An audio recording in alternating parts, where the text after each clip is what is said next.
going on, Fourth and Inches podcast listeners? You got Kev and Stevie P coming at you today. What's going on, Stevie P? What's going on, Kev? We're doing mock drafts.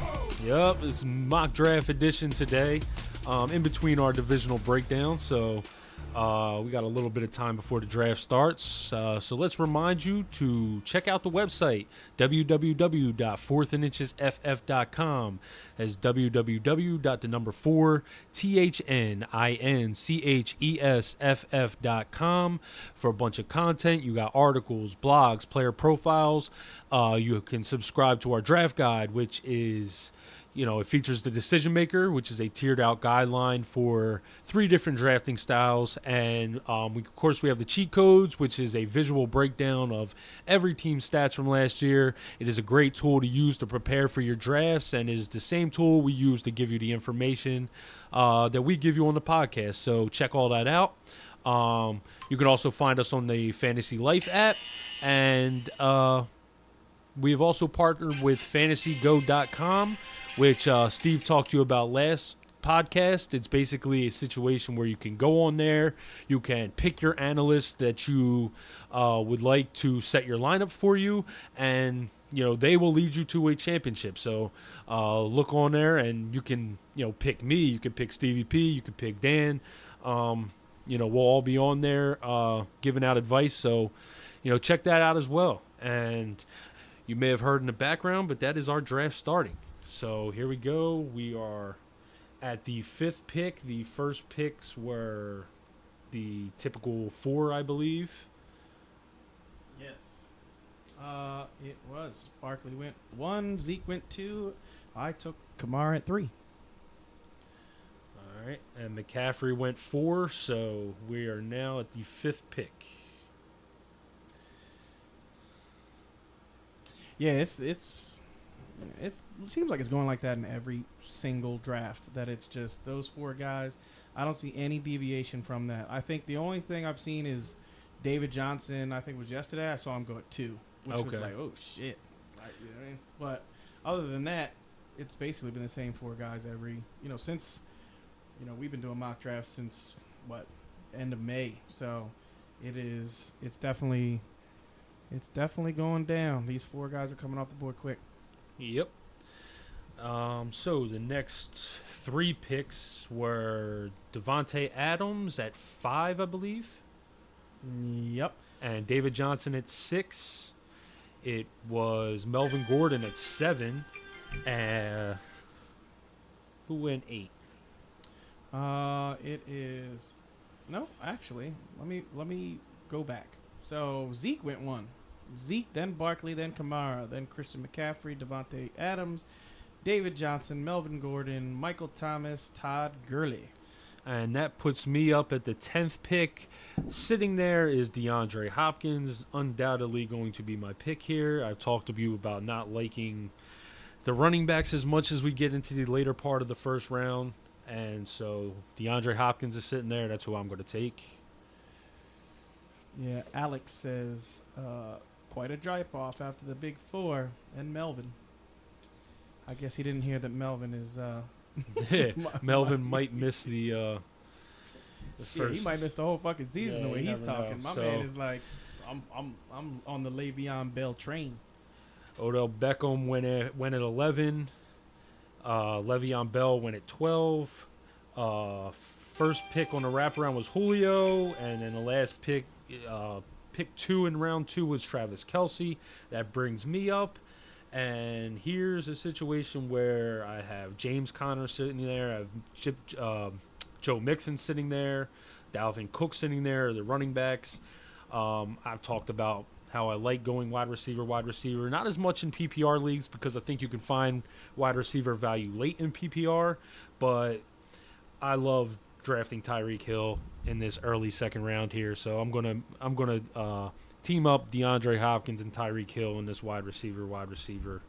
You could possibly start. have the number 1 and the number 2 wide receiver in fantasy football. If you remember last year, Tyreek Hill in most formats finished number 1, followed by Devontae Adams in most formats. But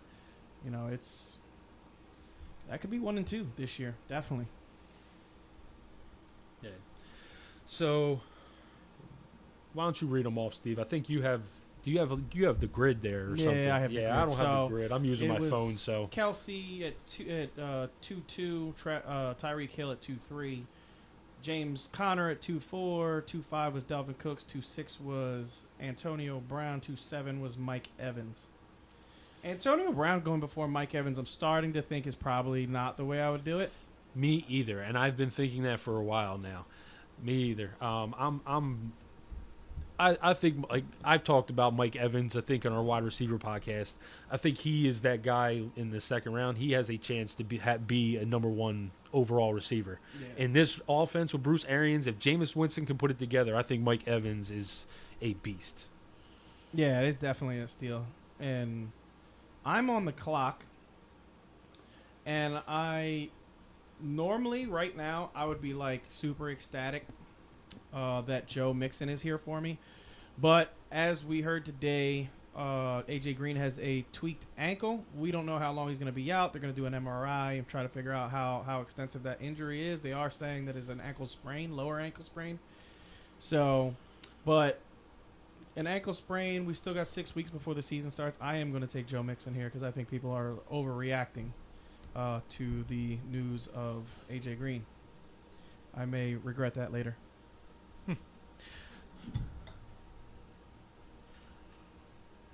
All right. So the next pick was after Joe Mixon was Leonard Fournette.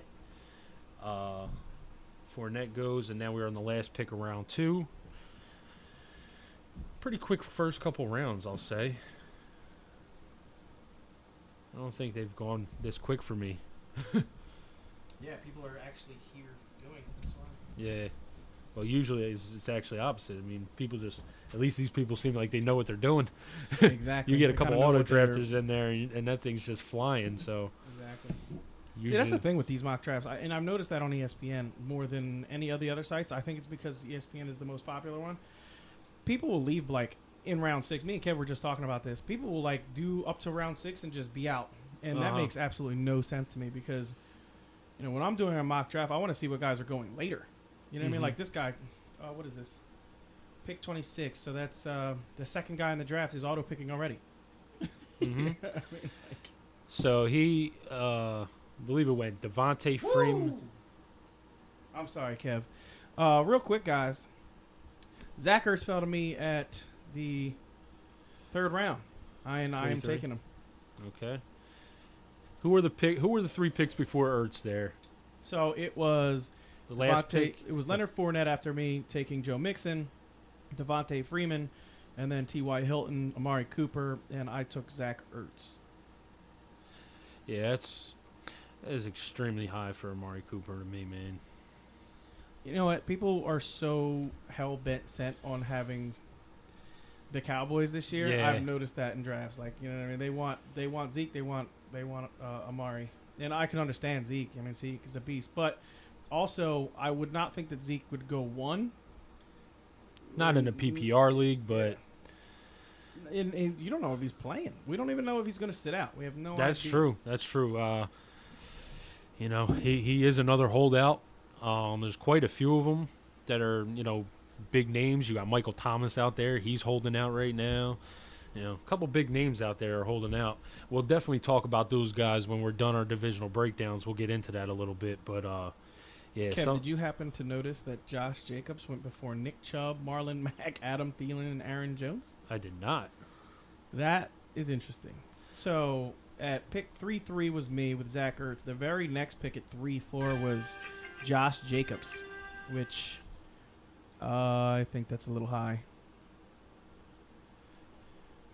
Okay, why don't you read the order after that before I... Okay, so after that, Marlon Mack at 3-6, Adam Thielen at 3-7, Aaron Jones at 3-8, and George Kittle at 3-9. Yeah, I was going to go Kittle if he fell to me. He did not. I have wide receiver. I've done my fair share of going 0 RB in mock drafts, and I was not going to do it. But I'm sitting here in a PPR league at pick 10 in round 3 with Julian Edelman at the top. And if I can sit there and have Edelman Tyreek Hill, DeAndre Hopkins. That's a hell of a receiving core. So I think that's what I'm going to do. I do like carry on there. If you guys heard, Theo Riddick was cut today. I think that's going to open up a lot of opportunity for carry on Johnson in the passing game. But hopefully he makes it back to me here in round 4. The pick followed by me took Derrick Henry.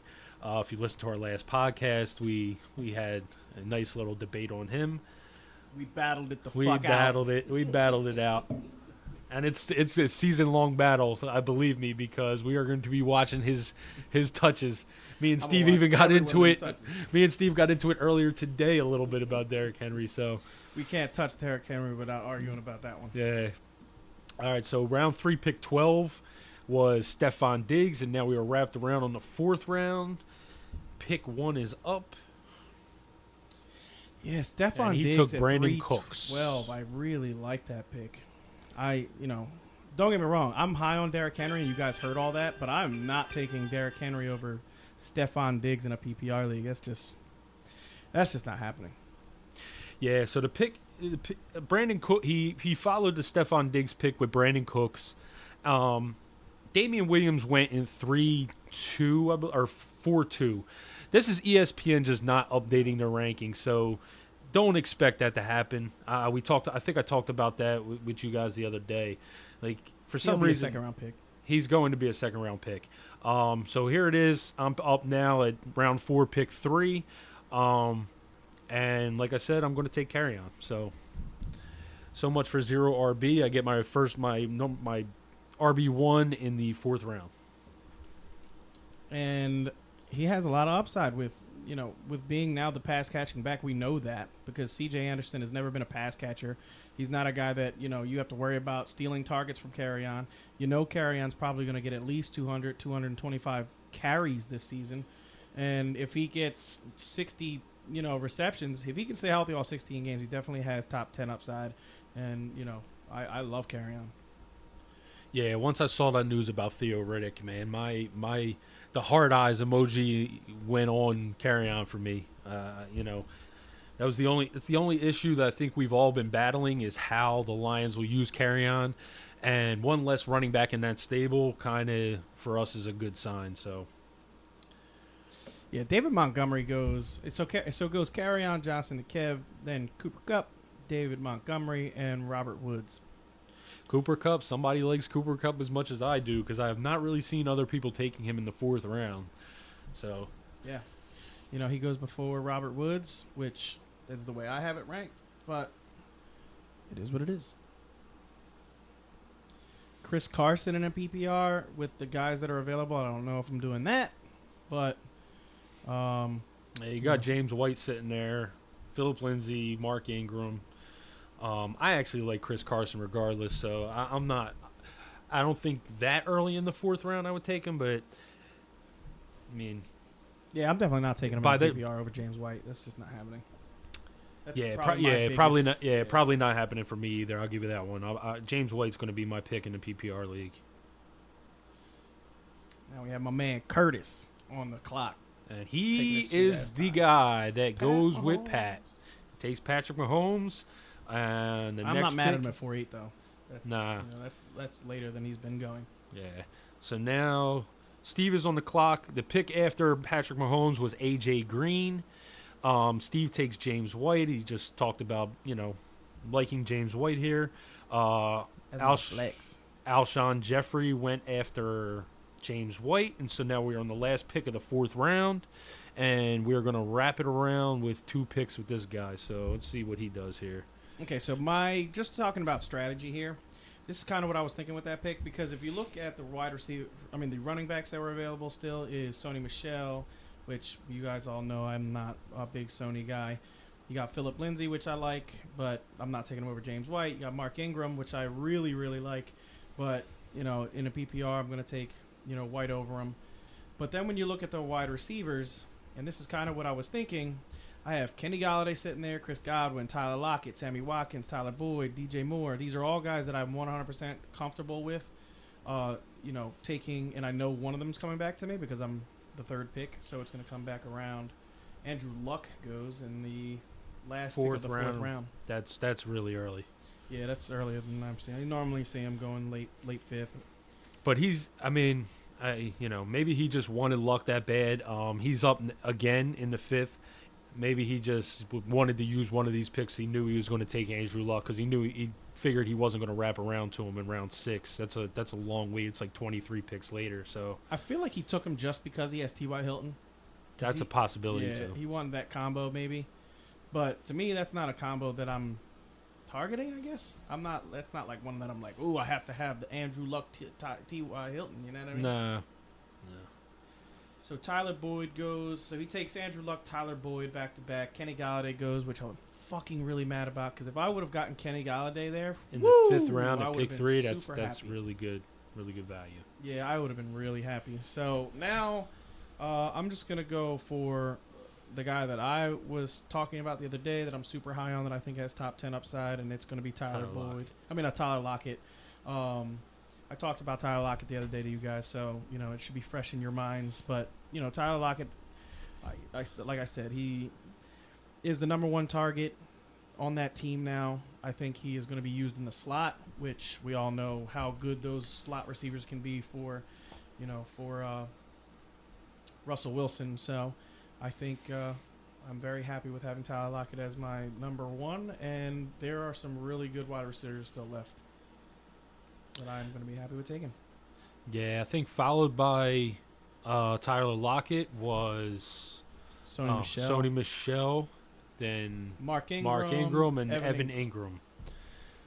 The Ingram brothers. That Ingram pissed me off right there. I'll tell you that, because that was going to be one of my. I may have given him a chance to wrap around. Philip Lindsay goes 2 picks before me. I was hoping he fell to me.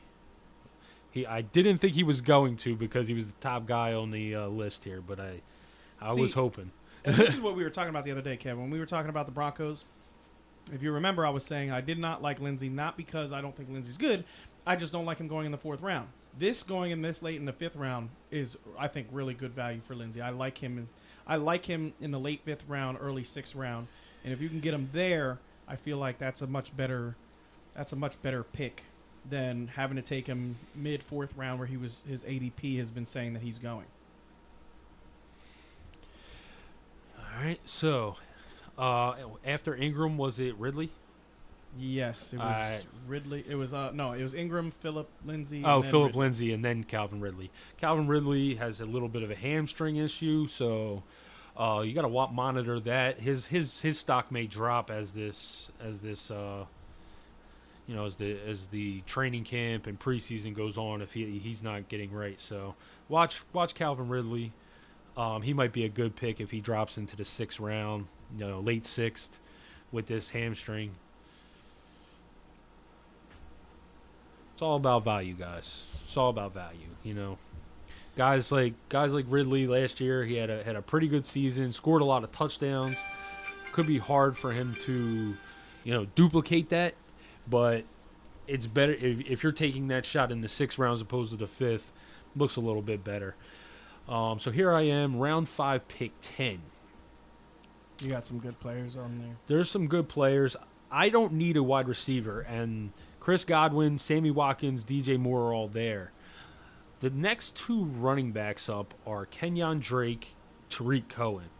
I think getting Kenyon Drake in the late 5th round is excellent value because, barring what you may have heard, I do think that Kenyon Drake is going to get probably more work than Kalen Ballage. I think they're just giving Ballage a little bit of a test run. But I'm going to take Kenyon Drake here. And I think I said the other day, like, this is the perfect handcuff situation, and I'm going to be looking to take Kalen Ballage later in the draft. Yeah, you know what I mean? Kenyon Drake, he's the pass catcher on that team. Whereas this is a PPR draft, so, you have to be thinking about that. Yeah, he's the pass catcher. Kalen Ballage has never been a pass catcher, not even in college. He's never been a guy that, has hands really at all. So, Kenyon Drake has that floor of, 60, 75, between 60 and 75 catches, I would say. And in a PPR league, knowing that he is going to get rushing work also, even if he is, even if they split the carries even 50-50. You know what I mean? If let's say there's 350 touches, rushes in this, in that scenario, Kenyon Drake is getting at least, 150, I would say, carries, plus, anywhere from 60 to 70 receptions. He's going to be good.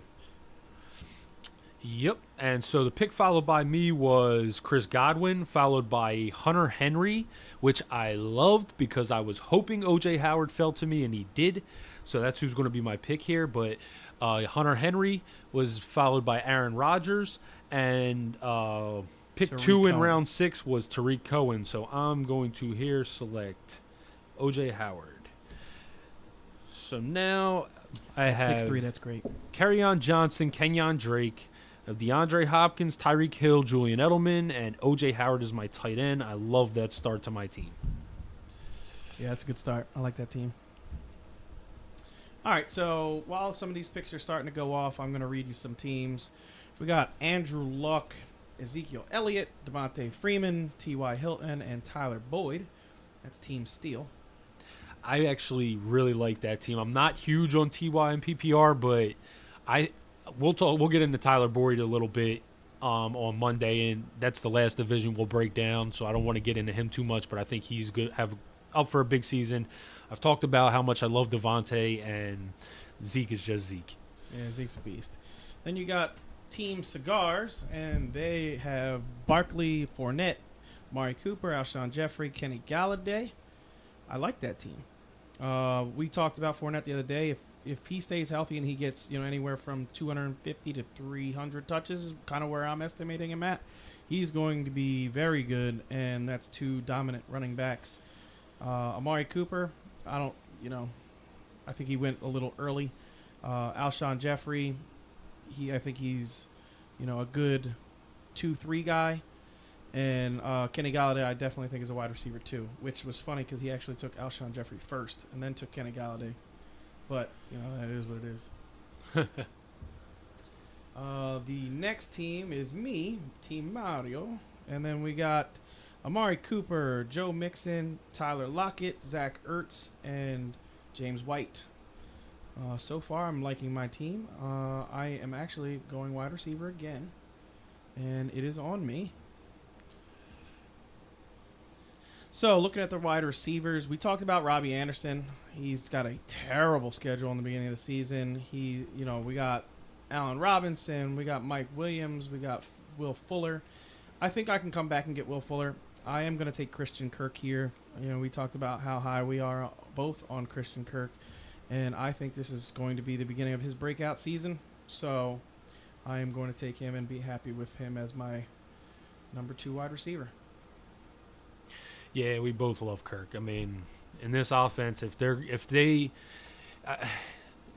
Cardinals players just have a ton of upside based on their draft position, because if that offense clicks the way, I mean, I've heard a few different people comparing the situation of Cliff Kingsbury and his air raid offense to what Chip Kelly was doing, and Chip Kelly's offense in the first couple years was beastly. I mean. Nick Foles was 27-2, I was watching something the other day. Is actually just reminded me of it. So, the Eagles were playing the Bears, right? When Chip Kelly was there, the Eagles smashed them. It was like 52 to 14 or something. Okay. And we did put up a couple 50 burgers in the Chip era. It was like 52 to 14 or something ridiculous, right? And who was it talking? It is my pick, guys, so I'm going to take my pick, and then I'll finish the story. I told you guys when it came back to me, if Will Fuller was still there, I am going to take Will Fuller. So bang, there it goes, and he is there. So Will Fuller is my pick because he has extreme upside. So I can't remember. It was 2 defenders on the Bears talking, and the dude says to him, he's like, yo, these motherfuckers are boat racing us. And the other defensive back goes over to him and says, bro, I ain't running no more. He's like, these motherfuckers have me running crazy. I'm not running no more. They literally were talking about giving up at the end of the game because they were so tired. Chasing around this team. And he was like, the dude was saying how it was. I'm trying to remember what cornerback it was. It was a cornerback on that team, and I can't remember who it was. But he was like at the end of that game, when we went into the locker room, he's like, Coach didn't even yell at us. He just looked at us and went, "Fuck it, guys, we're going in next week." Yeah. You know what I mean? Like when you have situations like that, when you have an offense that is just moving that quickly, and you just get boat raced like that, I mean, you're tired. It is what it is. They just let that go. Come on, you All right. bastard. Don't pick nobody. Don't pick them. So I'm going to go over the picks after my Christian Kirk pick. So it was Allen Robinson, Mike Williams, and then somebody did a line of crack right quick and took Kareem Hunt 7-1. Then Darius Geis went 7-2. Will Fuller went to me. Robbie Anderson went it right after that. Jared Cook. Then Dante Pettis. I like that a lot. Miles Sanders at 7-7 is really good value. I love that. Rashad Penny went right after him. So now we are at 7-9, pick right before Kev. And Kev has his eye on somebody. You know who I have my eye on. You should already know. Let's see. Let me guess. It's not a running back. Oh, it is a running back. It is a running back. Coleman. Yeah, Tevin Coleman. Tevin Coleman's sitting there in the 7th round. If I get Tevin Coleman at 7-10, oh, my God. And he is sitting there for me at 7-10 because D.D. Westbrook gets picked. I love D.D. Westbrook this year. We've talked about D.D. a little bit in the last podcast, and more news has come out about D.D. looking outstanding in camp. So yeah, I'm in on D.D. Westbrook. The hype train must be real because he just dropped up. He hopped up about 3 rounds with this. But, yeah, so I'm going to pick Tevin Coleman. I am ecstatic with getting Tevin Coleman in the 7th round. We kind of talked about D.D. The other day on the podcast yesterday. D.D. is, and I kind of said my piece about D.D. with a better quarterback. The dude had 100 targets last year. With a better quarterback, the dude could be a top 24 guy, definitely, like no doubt. And he was going in round 10 before, so now he's going round 7. So people are starting to drink that Kool-Aid. I feel like people are listening to us, man, because Kiki QT just went right after I took Kevin Coleman in the 7th round. That is incredibly early for Kiki. I don't know if I'm taking Kiki that early, but if you think he's going to break out, go ahead. Damn. So Ronald Jones went after Kiki, then Jerick McKinnon. I'm a little pissed off about the Jerick McKinnon pick. I don't know if I would have taken him in the 8th round, but then N'Keal Harry went right before me, so I am on the clock here. And another guy that I love is sitting there, Marvin Jones. I talked about his upside and how I feel about him this year. I think he got a bad rap because of his injury last year, and previous to that, he was a number 1 wide receiver in 2 years ago. So I think he bounces back. I'm going to take Marvin Jones to solidify a little bit of wide receiver depth for me. Yeah, and this is the other thing, guys, and this is why we tell you not to take quarterback, because if you do what Kev did, I'm just going to read you Kev's team real quick. We're going to go down to it. But if you do what Kev did, he took D-Hop, T-Hill, and then he went and took Edelman, right? Instead of taking a quarterback and filling that spot, right, he was able to get Marvin Jones. He was able to get Tevin Coleman. At his running back position, I love his running backs too. With those wide receivers, he's got Carrion and Drake. If you're going and taking a quarterback, plus he got, O.J. Howard.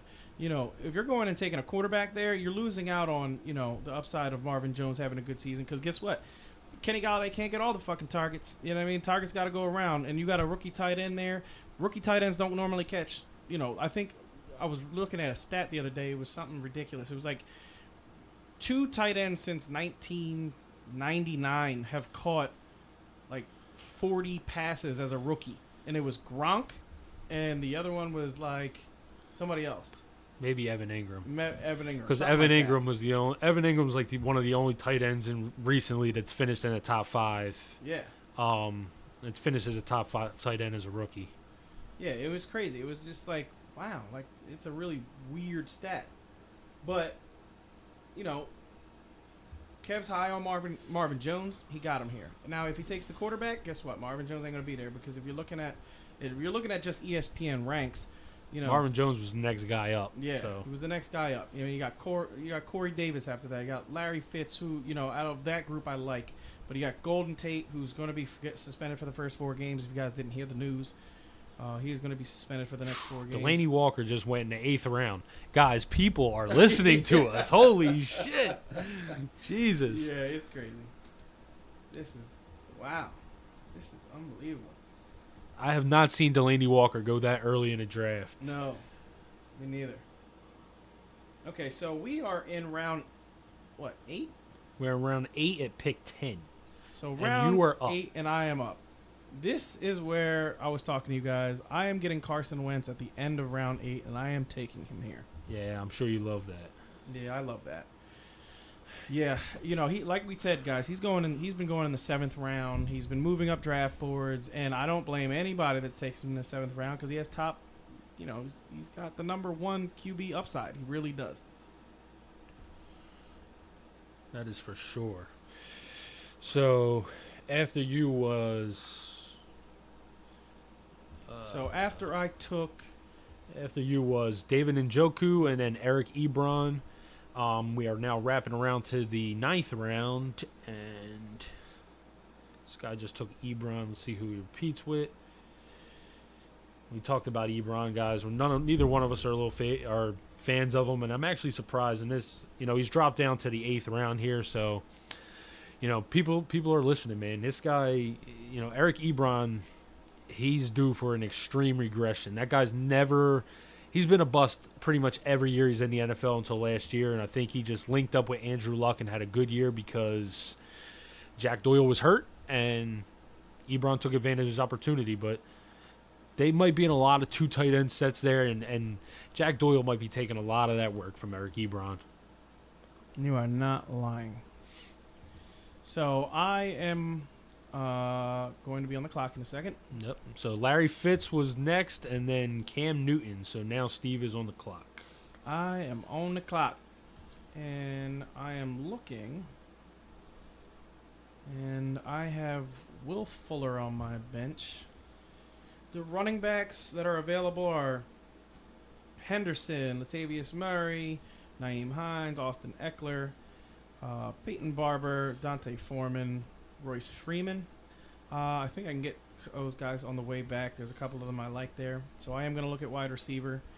And at the wide receiver position, there is someone that I love sitting there, and it is Curtis Samuels, and I am going to take him right now.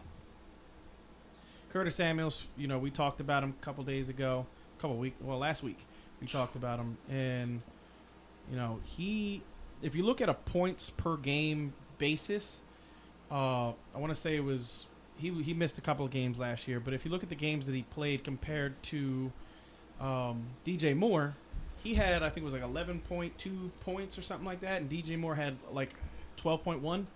DJ Moore went, I believe, in round 6, and I just got Curtis in round 9, and they were literally 1 point difference between the two of them, and I love that value getting him here. Yeah, we've been talking about Curtis Samuel and how he's a much better value than DJ Moore. And personally, I don't really see that much difference in their upside either. I mean, you know, Cam's throwing the ball to him. You know, looking at what Curtis Samuel did last year, he was better at getting into the end zone by far. So, you know, because he had 7 touchdowns and played less games. I think he was hurt. DJ Moore played more games and didn't score as much as him. So after Curtis Samuel went Golden Tate, followed by Darrell Henderson, which I know me and Steve both hate. Emmanuel Sanders, Latavius Murray, Geronimo Allison, and pick number 9 is on the clock, and I am up next. So Team Curtis. I'm going to pull up Team Curtis's team, guys, and let you guys hear it, because I'm wondering if he was the guy. No, he wasn't. Okay, so that's the guy who took Mark Ingram.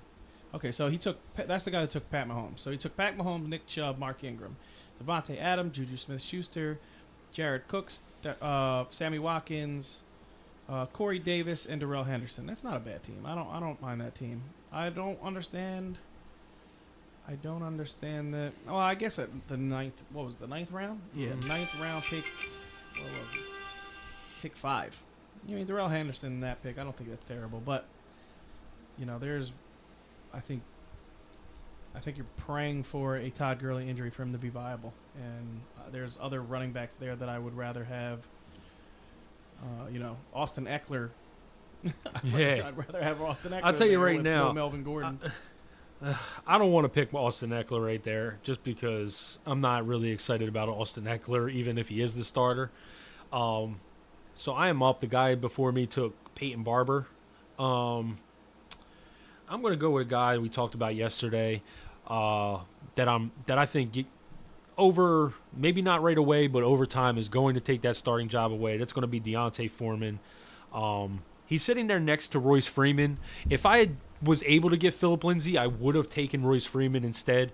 But given that I was not able to get Lindsay, I'm going to go with a guy that I think has a better chance of taking over the lead role, because I just think Lamar Miller is not very good. Yeah, so like Kev left off, it was Geronimo Allison, then Peyton Barber, Dante Foreman, Austin Eckler, Naeem Hines, and Cortland Sutton. So, it's this late in the draft, you're still getting guys that could be good, really good. You know what I mean? From this point on, basically, is the way I feel about it is from pick 10, from the round 10 on. James really Washington round 9 on. I try to go for upside. I'm just going for upside. I'm taking shots on guys that I really think are going to be good. Like this dude, I don't blame him. He took James Washington. If you think he's going to be the number 2, from everything that we're hearing, it's Dante Moncrief. Yeah. So, but if you think James Washington is going to be good, throw that dart, because you could probably get, Moncrief next round if you really want him. Yeah. So, Dante, well, he's not going to fall that far because you got a good, he's got like 20 picks before his next pick. Yeah. I am on the clock right now, and Royce Freeman fell back to me. I'm pretty stable at my wide receiver position the way I feel. Like I said, I got, I went through my top 3 picks were receiver, and I got Marvin Jones, who I'm really high on. So now I'm trying to basically make sure that I take as many dart throws at running back as I can, and the fact that Freeman fell back to me, I'm really excited about. So I'm going to go Royce Freeman there. I have yet to take a quarterback. If you've known, we are in the 10th round, and I still do not have a quarterback. So, yeah, and some of the guys that are available, I mean, you really didn't need to take one here. You got Drew Brees, Ben Roethlisberger, Dak Prescott, Russell Wilson, Jared Goff, Kyler Murray, Tom Brady, Mitchell Trubisky, Phillip Rivers, Jameis Winston. There's just so many quarterbacks here. I wouldn't have taken one either. No. I was just so high on Wentz. That's why I took Wentz in the 8th. Yeah. And So Team Cobble. Let's go look at Team Cobble. See what he's working with. So this is the team picking right in front of Kev, and he was the Todd Gurley guy. Took Todd Gurley, James Conner, Cooper Kupp, Jarvis Landry, George Kittle, and now he has, LaShawn McCoy. Then on his bench, he's got Dede Westbrook, which we just talked about. We both liked him. Jordan Howard, Peyton Barber, Greg Olsen. I don't understand why you're going to take another tight end when you have Kittle. But I think But it is what it is. So yeah, and he's not auto drafting, so No, he's not. That was his pick. All right, so for me, You are on the clock in round 10, Steve. yes. So for me, I am on the clock, and I am looking at the wide receivers. There is a couple of guys here that I like, so I feel confident that I'm going to get some of them. Deshaun Hamilton is at the top of the list, but Deshaun Hamilton hurt himself in practice. I believe it was yesterday. They're saying that he could miss some time. But the guy that I am looking at that I've been high on all offseason, I've been talking about, is Damian Harris. And he is still here, and I'm going to take him in round 10 because I believe he has a chance to be, very good with the Patriots this year. All right, so Drew Brees goes after you. One guy I am shocked is still sitting here is MVS. There's been a lot of news about MVS and, what he's looked like in camp. So I'm actually surprised he's still sitting there. Yeah, he's actually going to be my pick if it comes back to me. Yeah, And that's what I was saying. At the wide receiver position, there's still a couple of guys. There's MVS sitting here. We talked about... There's the Bears D, and at the last pick of round 10, the Bears D. Christ, I hate that pick, dude. I hate when they do that. Oh, man, it kills me. If you take a defense in the 10th round, I'm sorry, you're doing it wrong. There's no other way to say it. You're doing it wrong. It's just... There is... Unless Jesus Christ himself came down and grabbed you by the head and said, listen, the Bears are going to be the number 1 defense this year. That's the only way I'm taking the Bears in a round before round 14. Like, I just don't get it. I don't understand. Like, you have no idea if they're going to be the number 1 defense. You know they're probably going to be a good defense, but you have no idea if they're going to finish number 1. And to take a defense at 10 in the 10th round with all of the guys that are still here on the board, you better be damn certain that the fucking top scoring defense in the league. Mm-hmm. And he is still on the clock for his 11th round pick. Yeah, I think this is going to be the round I go quarterback in 11, and I'm going with the guy that I think has top 10 upside that we talked about. If he's still sitting there, which I hope he is, I still got a good 10 picks ahead of me. So, or 9 picks ahead of me, I should say. I'm saying this because I know Steve took a quarterback and he's not going to take another one. So, he goes Carlos Hyde, then it goes Ben Roethlisberger. So I'm going to take MVS. And that's the thing, we talked about the guy right before Steve, or the 2 pick right before or after Steve, whichever is auto drafting at this point. And he had, I believe, who was his pick? He had a quarterback. Yeah, he took... you're talking about the guy right before me? Yeah. The guy right before me took... No, he didn't take a quarterback. He took Ben Roethlisberger. This dude has Breeze and Roethlisberger and is starting Cam Newton. Yeah, and he's auto drafting. He's been auto drafting since the 2nd round. So. Oh, okay. I was gonna say. Jesus Christ. So followed by MBS went Dak Prescott, Russell Wilson, Matt Breida, Kyler Murray, Deebo Samuel. What, Deebo? Deebo. Yeah. So we are the pick before me. This guy I know Coble does not have a QB, so I'm a little anxious here, seeing who he takes. I wouldn't mind if he auto-drafted because Tom Brady would probably be his pick. Phillip Rivers. And so, therefore, I wind up getting the guy I want, and that is Jameis Winston. Doesn't hurt at all that I have O.J. Howard as well, so I get a tandem there, and I think Jameis has top 8. I think I have him ranked at 8 or 7. So I'm really high on Jameis with Bruce Arians. Bruce Arians is one of the best offensive coaches that's ever coached in the NFL. So if you take a number 1 overall pick like Jameis Winston and put that talent with a guy like Bruce Arians, I'm pretty sure Bruce will figure out what to do with it. Exactly. I mean, we talked about Bruce Arians. He's a really good coach. He knows how to put guys in situations where they're going to win, and that's what you want in your coach. That's why Bill Belichick is so fucking good, and I can't stand the guy, but he is so fucking good because he knows how to put people in situations to win. You know what I mean? He does it all the time. There's been no team that has let guys go and brought new guys in every year and has stayed as consistent as the Patriots. And Arians he's not as good as Bill, but I would say he's like the next tier down of guys that he knows how to use his guys. You know what I mean? The only time the Bruce Arians offense has been bad or team has been bad is when the starting quarterback goes down. And I don't give a shit how good of a coach you are. When your ace quarterback goes down, you got to start your backup, Drew Stanton, for the rest of the fucking season. That hurts you. That hurts you bad. All right, so I picked Jameis, followed by Chris Thompson, the Jacksonville defense, Tom Brady, Jimmy Garoppolo. I came back around and I took Kalen Balazs. It's probably a round earlier, but like I said, I have Kenyon Drake, and knowing the situation, just make sure I'm handcuffing my second running back, just in case Kalen Balazs is the guy, or Kenyon Drake gets hurt. I think that's like I said on the AFC East podcast, I think that is the perfect handcuff situation is Drake and Balaj. Yeah, so looking at my team, because Kev took his 2 picks, so it's me.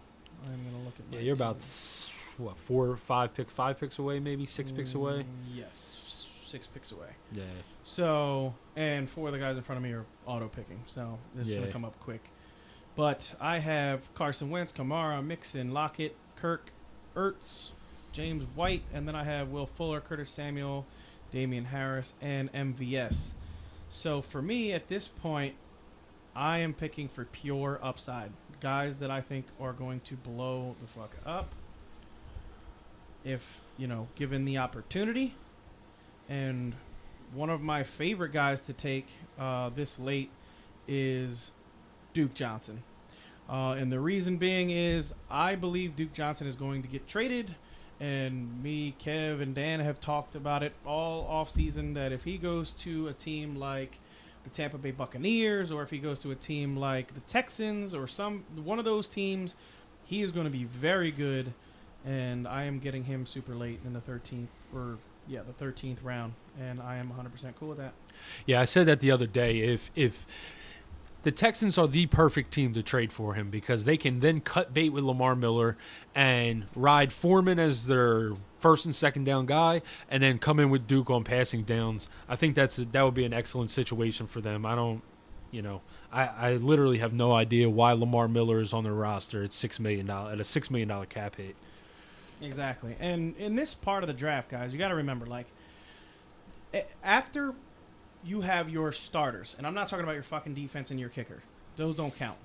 Yeah. When you have your starters locked in, I'm talking about your quarterback, your 2 wide receivers, 2 or 3, depending on how your league works. See, I say 3 wide receivers, 3 running backs, just so you have that depth. Exactly. It necessarily ain't your starting lineup because I don't even know any rosters that go 3 running backs. I know 3 wide receivers. I don't really know 3 running backs, but I like to have at least 3 at each position. So, with that said, it's if you have those locked up already, you need to be going for home runs. Fuck ADP. Don't even look at ADP. ADP doesn't matter anymore. Now you're going with your gut feeling. These are guys that, okay, I like this guy because he has this upside. I like this guy because, if this guy gets traded, he's going to be good. I like this guy because, and my next pick is going to be, and I know people are going to say, oh, you're taking him early. But guess what? My next pick is going to be Devin Singletary because I believe that LaShawn McCoy might get either traded or cut. I don't think he's making it through this preseason. And if he's gone, Devin Singletary could be very good. So I'm taking Devin Singletary with this next pick coming up as soon as Steele decides that he's going to do whatever it is he's doing. Yeah, we're mocking on ESPN. I actually have been doing a lot more mocks on the fantasy football calculator. Devin Singletary goes right around this time, and he's usually a guy I grab every time because, like I said the other day, I think this dude is talented as hell. He, really to me looks like he could be a guy that could take this job and run with it if LaShawn McCoy gets hurt or gets cut or gets traded or whatever happens with Shady. If he winds up missing time or even if the Bills get knocked out of the playoffs, Devin Singletary could wind up taking that job at some point. And, guys like that are guys that could potentially win you fantasy leagues. Exactly. So the guy, Steele, the guy who was picking at 1, took Justin Tucker. Then he took Deion Lewis on the wraparound. Jamison Crowder goes next, and I took Devin Singletary. Now, the next couple of picks were the Chargers defense, Devin Funchess, the Patriots defense, Adam Humphries, which I love that late, Alexander Madison, which I don't know. If that guy has Dalvin Cooks, then I can see that. Robbie Gould is the very next pick. So and I am on the clock. And I had this guy in my sights last round, but I decided to go with Kalen Balaj just to make sure I got him. And this guy came back to me. I'm actually really surprised. I haven't necessarily been high on the Bears offense, but Anthony Miller last year was a guy that showed he could get into the end zone. I believe I can't remember the amount of touchdowns he scored offhand, but I know he missed some games and still had it. He basically was on pace for about, I would say 0.75 touchdowns, maybe like an average of 8 touchdowns or 10 touchdowns for the season. So yeah, I'm really happy that he fell back to me there. I'm now on the clock again, and at this point, I'm going to take another guy. You know what? I am not. I'm going to take DK Metcalf, who, if Russell Wilson is able to link up with this guy, similar to the way he was, we talked about Tyler Lockett being more of a slot guy possibly this year. If DK does get that outside role and can connect on them home run balls, man, DK could be a beast. We've seen what he's his physical attributes. So, like Steve said, at this point you're going with upside home run plays. Yeah, so at this point, the two guys in front of me have their defense and kickers, I believe. That doesn't matter. Yeah, that don't matter. If they're auto drafting, it don't matter. Well, I know Steele is not auto drafting; he's still picking, but the guy right in front of him is auto drafting, and he needs a kicker. So normally I wouldn't do a kicker and a defense here, but I know the guy in front of me is basically needs a kicker. So I am actually going to take the kicker that I want, because on the way back, I know I am taking Andy Isabella, and I know they are not. so I am going to take my kicker, and my kicker is going to be, let's see here. I usually actually go defense before I go kicker. So if it was me in this situation, I would pick the defense that I want. But I also know Steve has a defense that nobody else wants. So exactly. So my kicker here, I am going to go with Giorgio DeVecchio of all the kickers that are available, because you got Mike Bagley, you got Adam Vinatieri, Maher, you got Prater, you got Elliott. Just nobody here that I'm really like, I have to get this guy. So DeVecchio is going to be kicking 14 out of 16 games inside of a dome. The only 2 games he's not kicking in a dome is Tampa Bay and Carolina. Yep, and that's it. So I like the kicker kicking in a dome every week. Paris Campbell follows him. That's who I was going to. It was between Paris Campbell and DK Metcalf for me, and I decided to go with DK because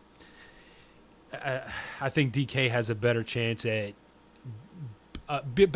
being a home run than Paris Campbell to me. I think Paris Campbell, I like his offense more, but seeing what Russell Wilson did last year, chucking the ball down the field, that's literally what DK is going to do, because he's not really a good route runner. He's more of just a straight line runner. It's going to get down the field, go up and get the ball. So that's why I took DK over Paris Campbell. But I do like Paris Campbell. Taking a shot on him later in the draft. So Steele went with Trubisky. He's got luck and went Trubisky. So now we are in the last 2 rounds. Jordan Reed. Albert Winston, and like I said, Andy Isabella will be my pick. So for me, Andy Isabella, of all the rookie wide receivers, I know all these guys are getting talked up, but to me, I think he has the safest floor.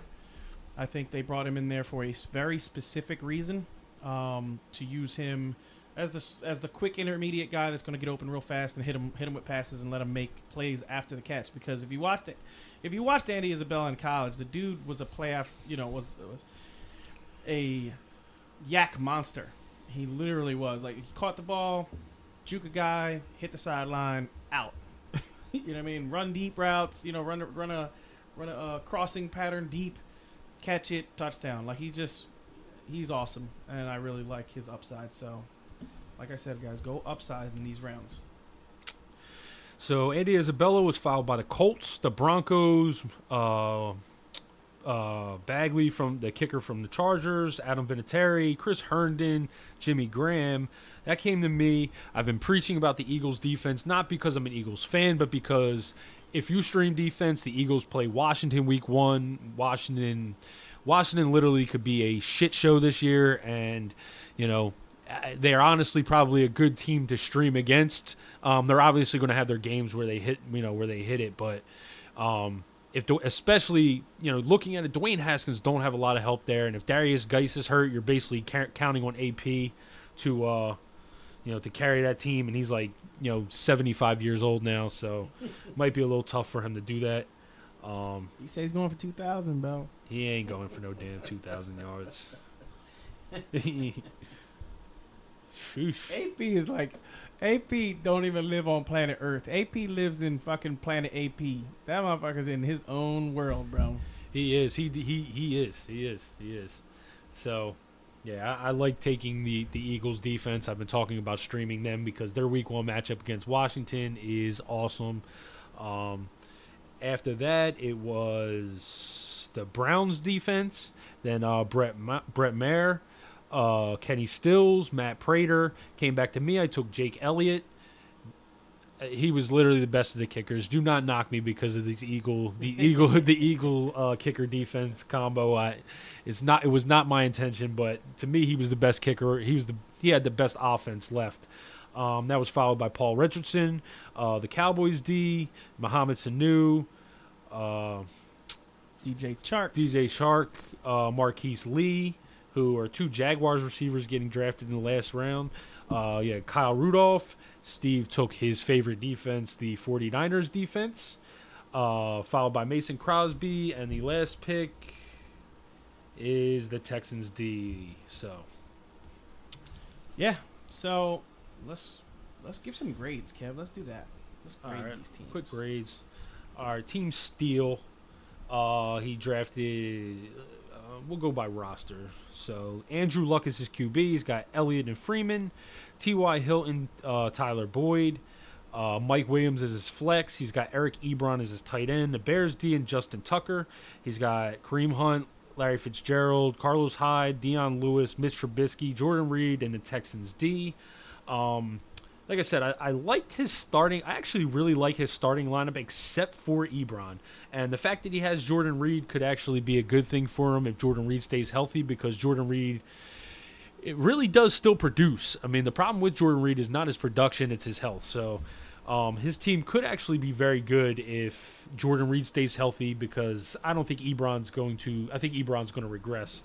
But other than that, I mean, he's got the Bears D. He was the one that reached on the Bears D, and he's got Justin Tucker, who is basically the first kicker taken in every fantasy draft ever for like the last 5 years. So, yeah, for me, what's hurting him is his wide receivers: T.Y. Hilton, Tyler Boyd, Mike Williams. I just, none of those 3 are really PPR guys. You know what I mean? Yeah, Tyler Boyd maybe. Maybe. Him.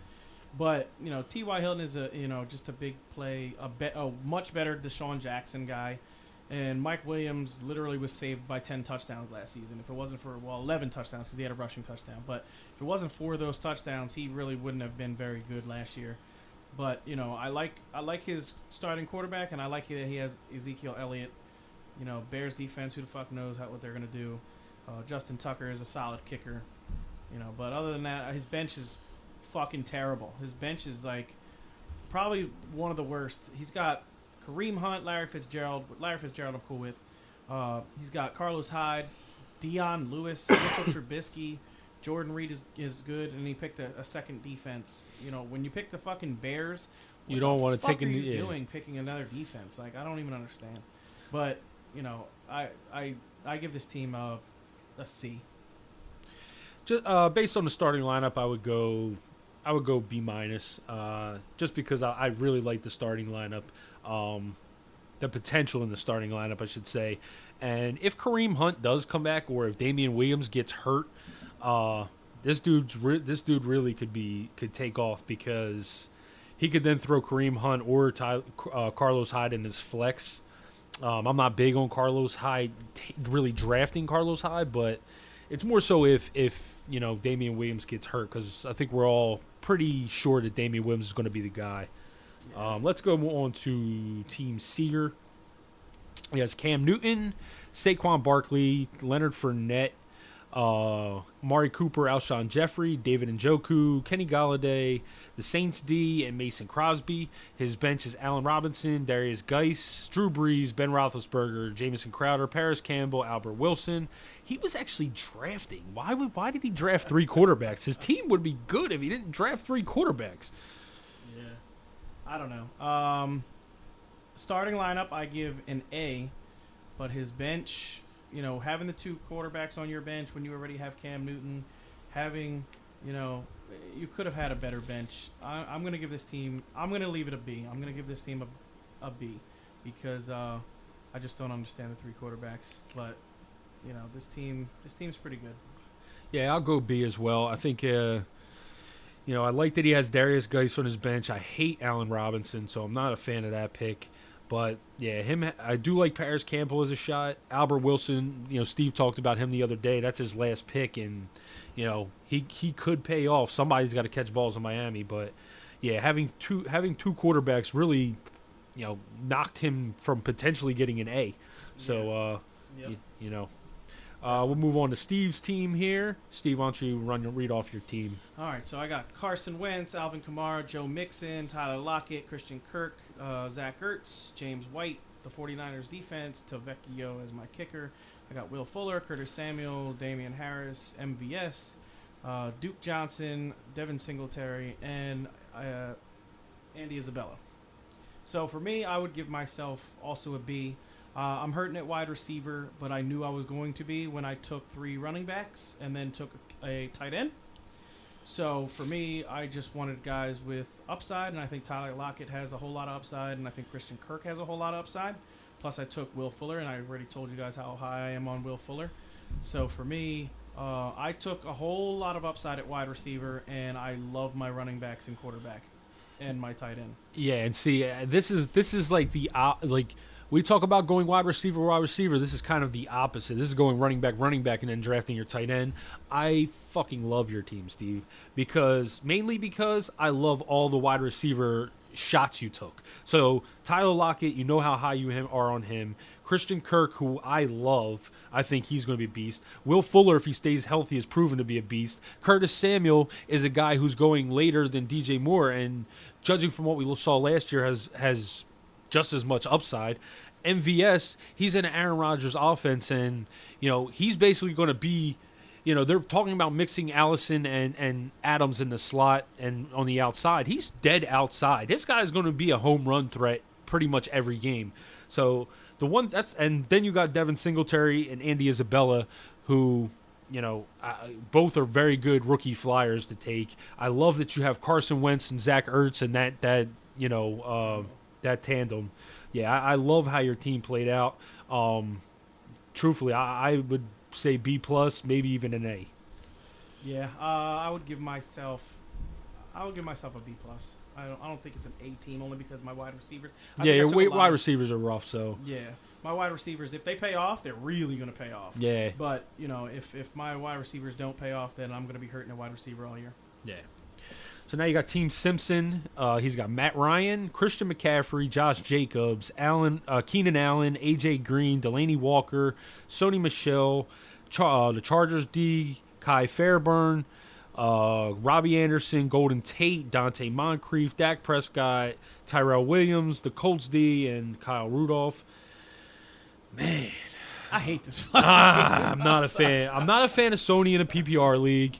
Josh Jacobs, we talked about where he was drafted. I mean, I don't know if this guy's a Raiders fan or what, but I do love Delaney Walker. AJ Green, he's his number 2 wide receiver. If AJ Green winds up, being healthy for the season, that's actually a really good tandem with Green and Allen, and having that with McCaffrey could make his team, very legit.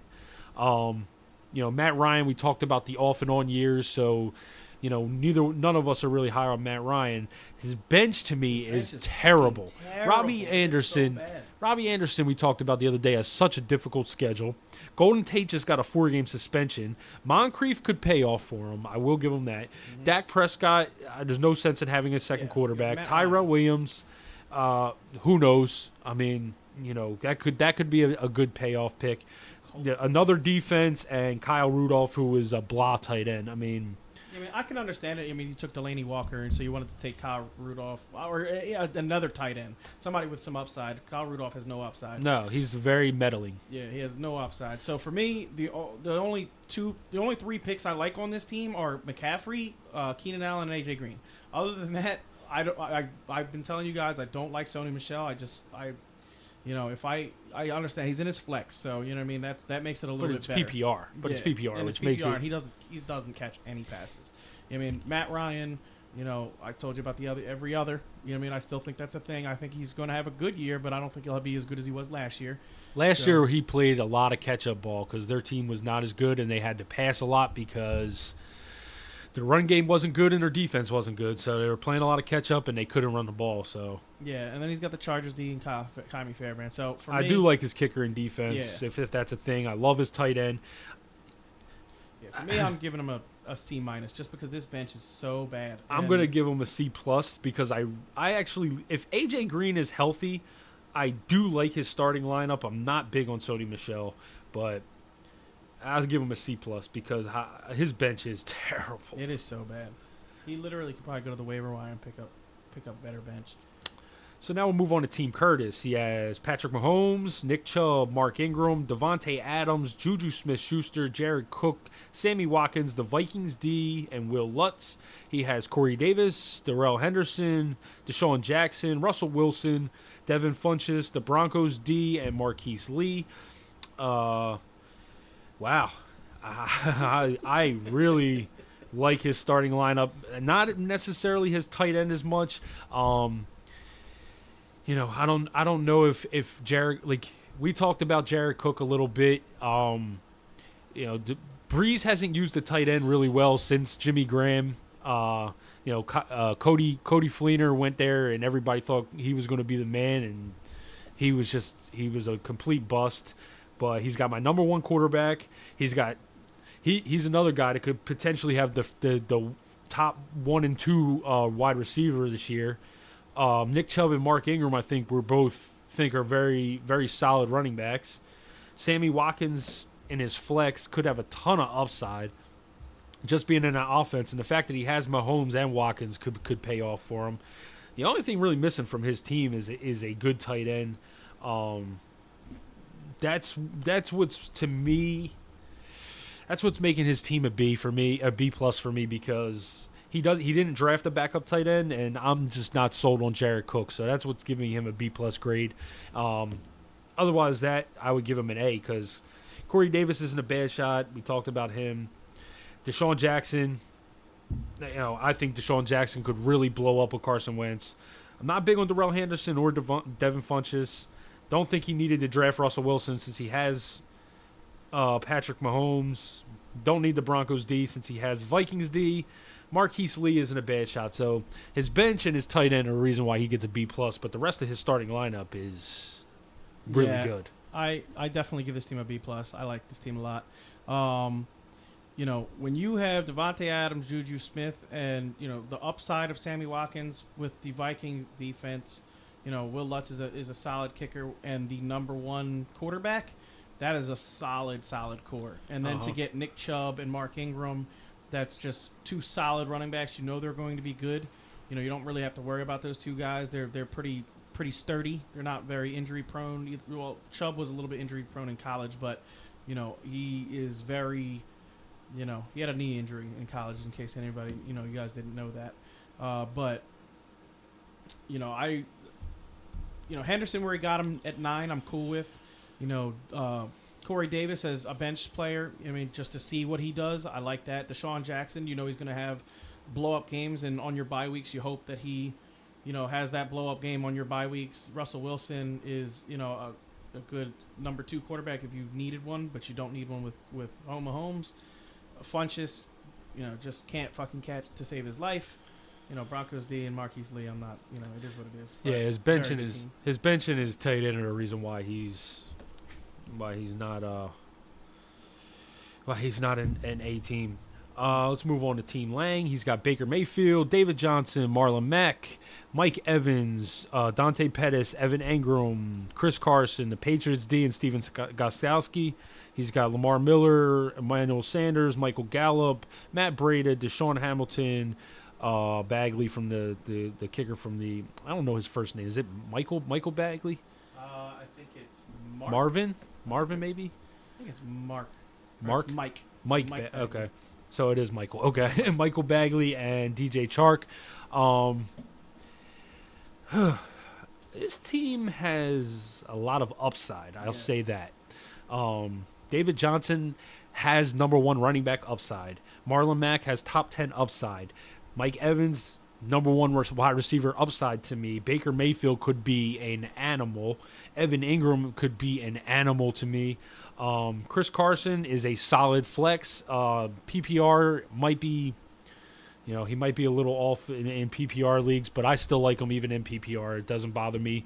I talked about that when he was drafted. Dante Pettis to me is his only hiccup because I'm not really big on Pettis, and he doesn't really have a lot of depth at his wide receiver position to fill that spot. So this is another B-plus team for me, mainly because of that second wide receiver spot and the lack of wide receiver help on his on his bench.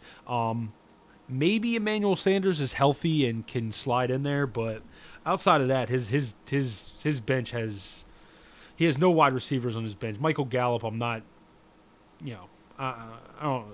Yeah. No, I hear you. This is so when Kev says.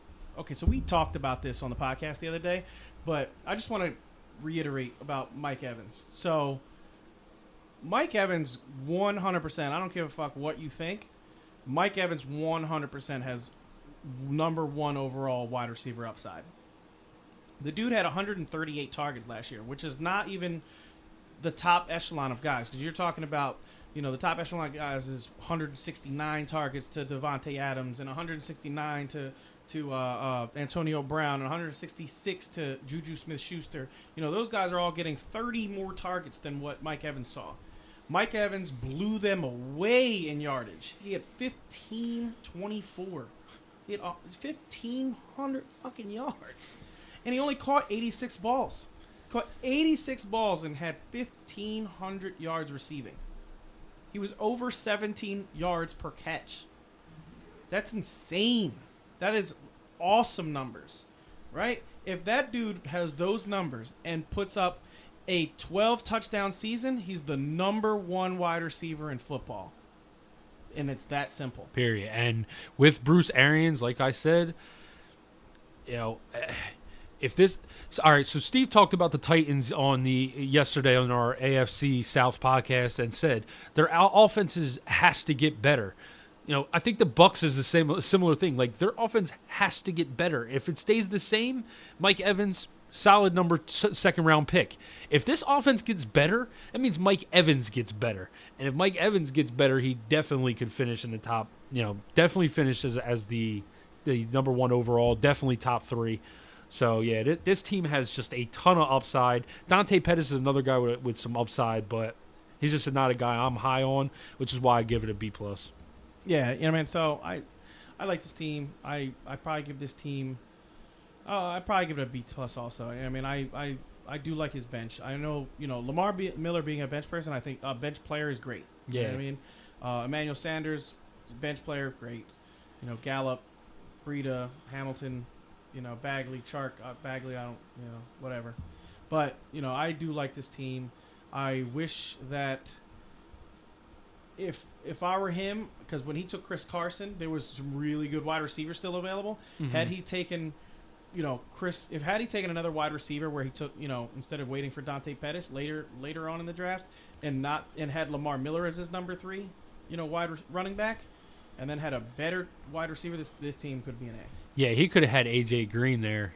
Yeah. AJ Green went 2 picks after Chris Carson. Exactly. So that team is. That's a really good team.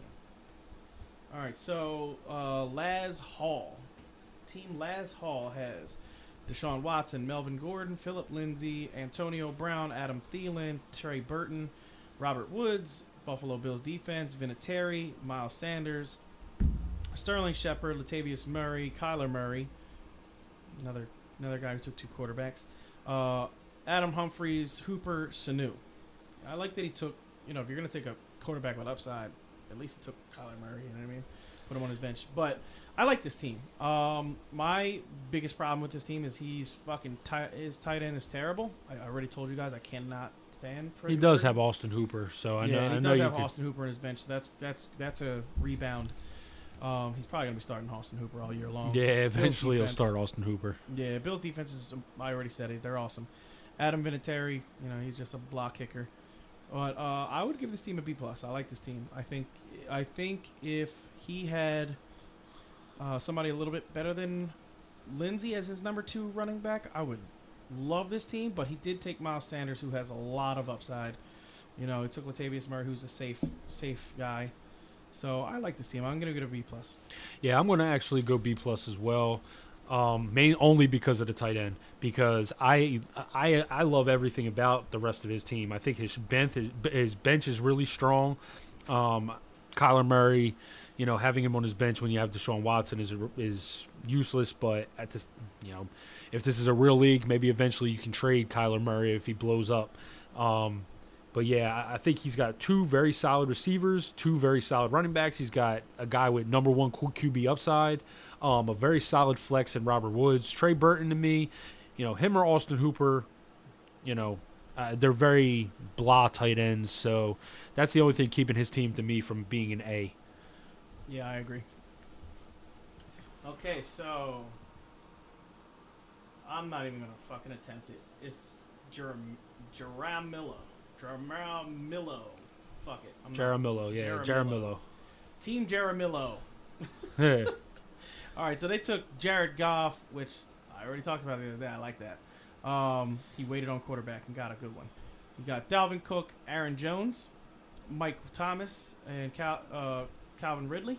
He's got Vance McDonald. He's got David Montgomery, Cowboys defense, Greg Zuerlein, DJ Moore, Rashad Penny, Geronimo Allison, Deebo Samuels, Alexander Madison, Sam Darnold, and Chris Herndon. I don't think he heard about Chris Herndon being suspended for the first 2 games of the season, but that's okay. I do like his bench a lot. I think, having DJ Moore and Rashad Penny on your bench is awesome. And Geronimo. Yeah, and Geronimo with Deebo Samuel and, Alexander Madison, because you got Cooks. I keep saying Cooks. Cook. Dalvin Cook, Alexander Madison handcuff, Sam Darnold and Herndon. Those 2 you can just throw in the trash. They'll be the first guys you drop. But his starting lineup is good. I would rather have someone other than David Montgomery in my flex, especially because, you got Michael Thomas and Calvin Ridley. I would love if Calvin Ridley was in his flex and he had a better number 2 wide receiver. That would be great. But I'll give this team a B. Yeah, I'm going to go B as well. It may actually drop to a C+ if given Michael Thomas' situation. That's his first round pick. If Michael Thomas right now is still holding out, now they are close on the deal from what they're reporting. So, Michael Thomas more than likely will be there for week 1. But man, if this was a real team and Michael Thomas winds up holding out into the season for some reason, his wide receiver core is atrocious. It could I wouldn't say atrocious. DJ Moore and Geronimo are actually pretty good. Not bad, but they're not hideous. But man, you don't have that stud, and you're basically counting on your running backs to carry you. And I like Dalvin Cook and Aaron Jones both this year, but they don't. They're not. It's not like you have Saquon or Kamara or somebody like that back there that can carry you. Like you got to hope that both of those guys hit their upside for your team to be good. So that's the only thing. I would probably give this team a B- because of that. All right, so Team Cobble. We got Phillip Rivers, Todd Gurley, James Conner, Cooper Kupp, Jarvis Landry, Greg Little. George Kittle. Oh, George Kittle. I'm sorry. Greg Little. Greg Little. George Kittle. Who has he got? Oh, look, Sean McCoy, the Rams defense. He got Robbie Gould, Dede Westbrook. He's got Jordan Howard, Peyton Barber, Greg Olson, Harrison Butker. I don't know why you're taking 2 kickers. Jimmy Graham and Paul Richardson. So, oh man, the wide receivers are just so scary. Yeah, he went early on Cooper Kupp. We talked about that. He drafted Cooper Kupp in the 4th round, which is, I've been seeing him go in the 5th round. But he does score a lot of touchdowns. Jarvis Landry has been known to be a PPR guy, although he wasn't last year. So maybe he's counting on a bounce back season. George Kittle, we know, is top 3 tight end pretty much being drafted. One thing I've been doing this as well. When I take Todd Gurley, for some reason I wind up with Todd Gurley and Cooper Kupp. That is a little scary to me, having both of those guys, because they both are big red zone guys. Gurley, we talked about, gets all the red zone work, and Cooper Kupp gets a lot of red zone targets. So these guys could kind of take away from each other when they get into the red zone. So that's the one thing that could hurt us. My wife just barged in. But anyway, my puppy wanted to come see me. That's what it was. So anyway, this team, I like this team. I think this team is a good team. He's not going to be playing Shady at his flex. He might be playing Jordan Howard, Dede Westbrook in his flex. Exactly. So, I like that his bench is a little bit deep, because he got Peyton Barber in his bench, after he took Jordan Howard. And, I like the bench. So, I would give this team a solid B. Yeah, I'll go B- just because his receivers and his flex are very under par. If James Conner, me and Steve both aren't really high on James Conner. He was actually a 2nd round pick, so maybe as his 2nd round pick he's probably a little better. But his receivers, I love Cooper Kupp, but as his number 1 guy, that could be a little rough. So I would probably go B- because of that. Yeah, I agree. All right, so now it's Kev's team. So Kev, you want to read it? Yeah, I got Jameis Winston at quarterback, Kerryon Johnson, Kenyon Drake at running back. I got DeAndre Hopkins, Tyreek Hill at wide receiver, Julian Edelman in my flex, O.J. Howard is my tight end. I got the Eagles D and Jake Elliott. My bench is Tevin Coleman, Marvin Jones, Deontay Foreman, Royce Freeman, Kalen Ballage, Anthony Miller, and DK Metcalf. If Jameis Winston hits, my team is a home run. I really love my team. I think solidifying the Miami backfield, despite them not being a very good team, it's my number 2 running back. So just having that backfield back there, I like. We've talked about what Kerryon and our feelings about Kerryon with Theo really getting cut. Potential for a number 1 and number 2 wide receiver, and Edelman is a PPR machine.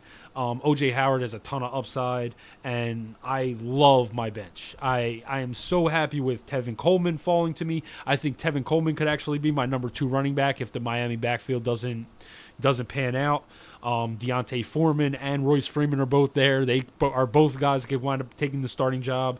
I got Marvin Jones, Anthony Miller, and DK Metcalf are all, I like those wide receivers on my bench. So, yeah, I love how my team played out. Yeah, I really like this team. I think me and Kevs are rubbing off on each other. And that's us, podcasting together, being friends, we are going to rub off on each other when it comes to that kind of stuff. But I love this team. I have Jameis Winston in my top 10. You guys know, you can see my rankings. But I got Jameis Winston in my top 10. So Kerryon Johnson, if he hits, that's going to be awesome because these wide receivers are fucking dominant. He's got, DeAndre Hopkins, Tyreek Hill, and Julian Edelman. All 3 of those guys could finish. You could have a scenario where Tyreek or D-Hop finishes 1 and 2, and then Julian Edelman finishes in the top 12. That's 3 wide receivers in the top 12. If Kerryon is a home run this year like we think he could be. He could be a top 10 running back. Kenyon Drake, I really like a lot. I think he's definitely a very, very safe number 2 running back, especially in PPR. You got O.J. Howard, which you guys all know I love O.J. Howard. If I didn't get Zach Ertz, that would have been the guy that I was targeting. So O.J. Howard is, to me, has some of the best upside of any tight end in football. He could finish, in the top 2. He definitely could if everything plays right.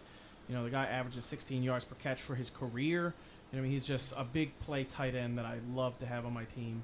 The Eagles defense play Washington week 1, so that he's going to dominate week 1, whoever the hell he plays. And the Eagles defense could be good enough, solid enough that he just keeps them all year long. And his bench, Tevin Coleman on your bench, I like that. Devontae Freeman, Royce Freeman, Devontae Foreman, Royce Freeman. Those 2 guys, like he said, they could take the job. Kellen Balaj could get more carries than anybody's expecting. Anthony Miller could have a really good season and on a team that, I don't think the defense is going to be as dominant as it was last year. So this is just a really stacked team. I like this team a lot. I'm going to give you an A, Kev. I really like this team. Thank you, sir. Let's move on. We got 2 more teams left. We got Flipkowski. He's got Jimmy G as his quarterback, Derrick Henry, Damian Williams, Odell Beckham, Chris Godwin, Travis Kelce is his tight end, Tariq Cohen is his flex, the Browns D and Matt Prater. He's got Kiki QT, N'Keal Harry, Austin Eckler, James Washington, Chris Thompson, Lamar Jackson, and Gus Edwards. What the hell did he draft Gus Edwards for? All right, so for me, I like that he took Garoppolo because he waited extremely long for a quarterback. And he must have just said, you know what? I think Garoppolo has the most upside. I'm going to get my guy. Garoppolo is my guy. And I like that. I like people that do that in their drafts. They pick a guy, they know they're going to get him late, and they just draft the rest of their team. Derrick Henry, he took him really early. Especially I think he took him in the second round. Yeah, he took him really early. He also got Damian Williams in the 4th round. So yeah, and that's just shit luck. That's the ESPN rankings. That's not happening in real drafts. When you reach on Derrick Henry, you are not getting Damian Williams. No, 2 rounds later, that's just not going to happen. Odell Beckham, Chris Godwin, and Tariq Cohen. I love those 3. Getting the 2 wide receivers. And then Tariq Cohen in your flex. I like that a lot, especially because Cohen, I still think he's going to be an 80 catch back this year. I really like, the way they use him on the Bears. And if you remember last year, he was a big play waiting to happen. When he catches it in the open field, he can make a guy miss and take it to the house. So, I like that in my flex. Travis Kelce, I don't have to say anything about Travis. The Browns defense is probably, I would say, a top 3 defense that has improved this year. Not the top 3 defense total, but of all the defenses that have gotten pieces to really help them, I think the Browns could even be the best defense, from a year ago. From where they were last year to where they are this year, I think they're improved a lot. Prater is just a whatever kicker, but I love that he got QT, Harry, Eckler, James Washington is a whatever, but a Chris Thompson and Lamar Jackson. When you pick Garoppolo, Lamar Jackson, you could be good. That's a solid. This is a situation where you may want to take 2 QBs, as if you got Jimmy G, or backing him up with a Lamar Jackson is not a bad idea, because Lamar Jackson this year, he could hit. Yep. So I really like that a lot. And then his last pick is almost irrelevant. Yeah, so it doesn't matter. But I like this team. I'm gonna give this team a B+. Yeah, I'll say B+ too. I really like his wide receivers. I don't think Derrick Henry's going to be terrible. I'm just not as high on him as I am a lot of other guys. I don't think I'm not. He's right now. He's currently, I think, going in the 3rd round. I'm probably later 4th round on him for me, maybe even early 5th. But especially in PPR leagues. So for me, the fact that he got Damian Williams almost counteracts the fact that he took Derrick Henry so early. And then he has Austin Eckler also. So if Austin Eckler, if Melvin Gordon does miss time this season, Austin Eckler is going to be a very relevant player for him off the bench. So, yeah, I like this team. I would say B plus as well. And our last team is Team Monroe. Oh, can I read this one? Yeah, go ahead. Oh God, I want to read this one. This team is fucking terrible. This might be the worst mock drafted team I have seen in a really long time. I wouldn't go like that. It's only because of their second running back, though. Dude, this dude's got It's Ronald only because Jones of as his second running back. I All right, mean- so we got Aaron Rodgers, which I think Aaron Rodgers is being a little bit overdrafted. Yes, I think he's being a little agree. bit overdrafted. I think of the top 5 guys, he's the 4th or 5th guy, and people I are think taking him he's like he's fifth. the second guy. I think he's the 5th. I don't even have him ranked in my top 5. Yeah. So, I think he's being a little bit overdrafted. Le'Veon Bell, I don't know if he's going to get the touches. I just don't trust Adam Gase. I think Adam Gase is he's never going to give one guy 300 touches ever. He's just not going to do it. And we talked about that schedule to begin the season. His first 8 weeks are literally just it's going to be it's going to be tough for any Jets players those first 8 weeks. So, yeah, that's why I say I'm not high on Le'Veon Bell or some of the other running backs. Le'Veon Bell, the reason I'm not high on him is because of that schedule to begin the season. He's a guy we talked about around 6 weeks, 7. You might want to try and trade for him because his schedule gets a little better and his value will have dropped, and you might be able to get him for pretty good value. But the beginning of that season, man, I'm just not drafting him in the first round. Exactly. You can trade. I'm pretty sure you can. I can almost guarantee you that after week 4, if you give somebody an offer for Le'Veon Bell, you might get him. Yeah. You know what I mean? You might get him. All right, so he got Ronald Jones as his number 2 running back. He's got Julio, Diggs, Henry, Cooks, the Jaguars defense, and Maher. For me, Julio is great. Diggs is great. Hunter Henry is, I guess the end of the 6 guys. Cooks, I told you guys I like him. He's solid. But his guy's bench is fucking terrible. I'm sorry. This bench is really bad. He's got Jerick McKinnon, which just got hurt. They just said that he's probably going to miss some time, which to me, that shoots Matt Breida up the boards. You got Nyheim Hines, which, he could be good. I like Nyheim Hines. He's got Cortland Sutton, which I just don't think Cortland Sutton's a good receiver. I said that already. I don't care if he's the number 1 over in the Broncos. I don't think he's the number 1. I think if Sanders is healthy, he's going to be the number 1. Tom Brady on his bench, when you already have Aaron Rodgers, is stupid, especially when you have this shitty of a bench. He's got Marquise Brown, who is still not even practiced at all yet because of his foot injury. Jack Doyle, which you're never going to start him over Hunter Henry. And Kenny Stills, which is basically a fucking donut. He's a worse version of D-Jax. I just fucking hate this team. I really don't like this team. I said the other day, if Fitzpatrick is the quarterback, Kenny Stills isn't a bad dart throw, especially as your last pick. But yeah, I'm not high on the thing that I don't like about this team. I'm not as high on Aaron Rodgers where he drafted him. I'm not as high on Hunter Henry where he drafted him, and Ronald Jones is terrible. Irrelevant. Terrible. Any fantasy analyst I feel like is telling you to take Ronald Jones is just wrong. They just don't want to give up and admit that this kid is just no fucking good. That's what it is. A Fantasy Life football news brief. Speaking Saturday, Bucks coach Bruce Arians said 30-year-old Andre Ellington looks as healthy as he's been since his rookie year in 2013. This guy's talking about Andre Ellington because he does not want to talk about Ronald Jones. Come on, guys. Ronald Jones is if you draft him thinking that he's got upside, thinking that upside is going to pan out.